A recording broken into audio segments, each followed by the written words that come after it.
I know what it's like to feel really heartbroken. I have been heartbroken before and I'm not heartbroken anymore. And I thought it would be useful and nice for people to know that there is a transformation in this process for me and for you. Now, I have experienced this a couple of times in my life and I've got through it every single time. And I know that you can and will too. In fact, it is how I started the living room. It used to be called the Heartbreak Healers Club, and now it's called the living room because we realised that through the heartbreak, it led to so much growth and transformation that it couldn't just be about that heartbreak anymore. So if you're going through something difficult with the end of a relationship or the loss of something or someone, come to the living room because it's where we unpack and process that relationship, the beliefs, the lessons that you can gain through that process and that pain. Because in every pain, there is a silver lining. So years and years and years ago, about 15 years ago, my first heartbreak, my first proper heartbreak, there was a guy that I was obsessed with. And long story short, it was all me chasing him really. And as much as I had hoped and fantasized about the idea of that relationship becoming a committed relationship, it just never did. But I clung on and clung on and clung on, and I accepted the breadcrumbs for a really, really long time. And then what happened was, I suppose I was in a different place after many, many disappointments with this person. And we went out for another time and we were holding hands and it seemed like it was going somewhere. And then he just disappeared again. And I think for me, it was a matter of like having to walk into the fire enough times for me to get the message that that door was just not going to open, and really looking at it for what it was rather than what I wanted it to be. So I remember letting the disappointment sink in. I know that sounds like really counterintuitive because it's the last thing that we want to do as human beings. Everybody wants to avoid suffering, don't they? Nobody, no creature, no animal, no human being on the planet wants to endure suffering, but it is just part of life. And it's the only way that we can get to the other side, because to get to where we want to go, we first have to accept where we are. Otherwise, we keep looping the same thing. So I remember one of the parts of overcoming this heartbreak was literally sitting in the fact that I was just so disappointed. I felt rejected. I felt small. I felt like I meant nothing. But there was a fight in me that came as a result of that. I remember speaking up for myself for the first time. I remember questioning some of his behaviour when I'd never done that before. And I remember asking myself, but what am I doing here? And when I started to ask myself those questions, I really started to pull back from the way that I'd been chasing and trying to make this person love me. And eventually I kind of really settled into, this isn't going to work.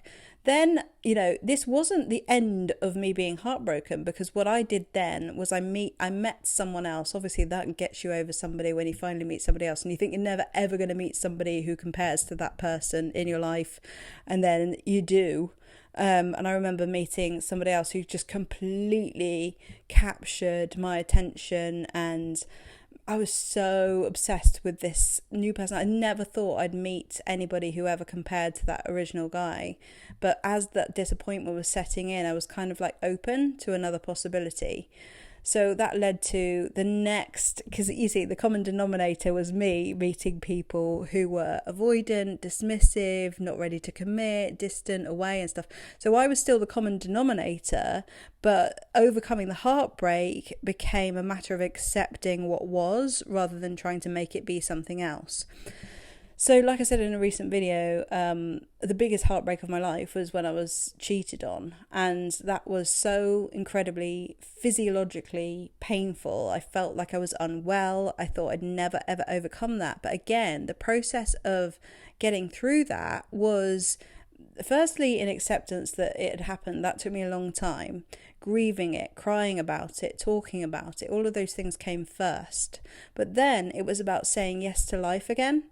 And that is what shifted me. Saying yes to life, getting out there, meeting new people, being creative. Honestly, I don't know how many times I'm going to say it, but creativity has saved me like a million times. Expressing how I felt. I wrote songs about it and released them. By the way, you can find them on Spotify. They're all there. under Karina Taylor. If you type in Karina Taylor on Spotify, you'll find all of the songs about that time. And I literally was just expressing, writing, creating, and saying yes to life again. And I soon shifted to a place where the pain no longer affected me, and I couldn't even imagine what that pain was like. So I suppose the difference is with the recent, it's not even recent anymore, it's like 2 years ago. I don't feel like I was heartbroken at the end of that relationship, because I'd already accepted the end of it way before it ended. It was a very slow realization, slow acceptance of this isn't working. And so I never experienced that type of heartbreak where it was a shock, where it was sudden, where it was really something that I didn't want, because I think, I was more on the page of like, this isn't working, I can't live like this sort of thing. So I knew that had to end. That was heartbreaking in the sense that it was the last thing that I wanted, but I didn't experience the same sort of pain as when you really don't want something to happen and it happens and you're in resistance to that.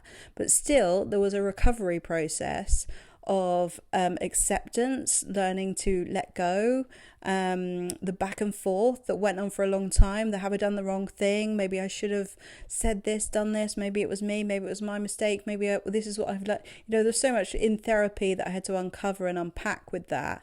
And it's just a matter of like trusting that grief takes the time that it takes, and it's not linear. Talking to people, again, this is why I created the living room in the first place, is so important when you're trying to unpack a relationship and why it ended and what happened and all those things. But I literally can honestly say that I am absolutely not heartbroken about any of those situations anymore. Like, it's been a complete transformation in terms of how I feel about those people and that thing that happens. It doesn't hurt me the way that it did. Life is different now. I've learned so much, gained so much, and I think that's like one of the things that helps you to be less resistance, in being able to see that if somebody for whatever reason is removed from your life, it must be happening for you, for your greater good, for you to get to the other side of something within yourself that is for your benefit. And that's one of the positive ways that I see those situations and life in general, because this isn't just about relationships anymore. It's about life. It's about overcoming the challenges, overcoming the blocks that we have. And like I've shared my own struggles, this is how I function when things are hard. This is how I overcome things when things feel difficult. And like, I'm human, so I'm going to have times, like everybody does, where it doesn't feel like it's possible to get to the other side of it. And then you do, because you have to. There isn't a plan B. It's not an option. The only thing that would make you fail when it comes to, you can't fail. There's no such thing as failure, really. There's only lessons and growth. But the only way that we prolong our suffering is when we really decide that there's nothing we can do about it. But actually, life is always happening for us to evolve and grow so that we can become free of the pain that keeps us stuck.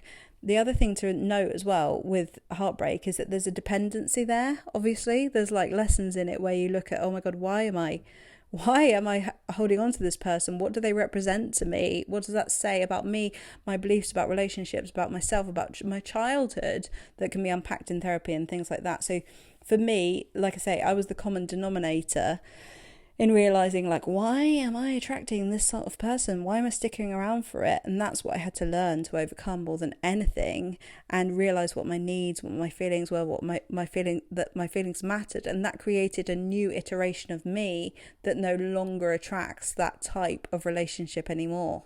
So it is a huge journey and a huge transformation, but one that you will inevitably get through.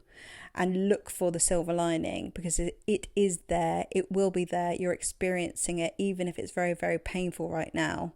So I hope you found this video useful. If you'd like any more information about what I do, if you'd like to come along to the living room, we'd love to see you there. There's lots of help and support and advice there in the living room, in the live coaching calls, and in the creativity room, which is just a really nice nice outlet for you to express what you're experiencing. Like I said, it saved me. So if you want to find out more about that, you can find out in the link below, and I'll see you in the next video. Bye.